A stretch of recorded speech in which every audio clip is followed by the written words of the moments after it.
Ahojte! Pred týždňom som zabalila tieto 3 potraviny, aby som za vás porovnala, ako dlho vydržia v voskových obrúskoch a vreckách bajaby. Poďme sa na to spolu pozrieť. Toto je polka jablka, ktorá bola voľne položená v chladničke. A tu je polka jablka, ktorá bola zabalená v bajabi.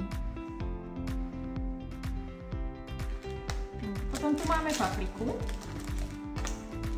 Táto polka bola voľne uskladnená v chladničke a táto polka bola zabalená vo voskovom obrúsku.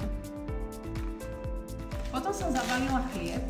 Jednu polovicu chleba som zabalila do voskového vrecka a druhú polovicu som zabalila do lanového vrecka.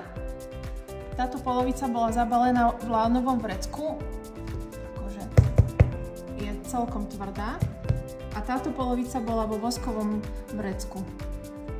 Krásny, mekučký chlebík.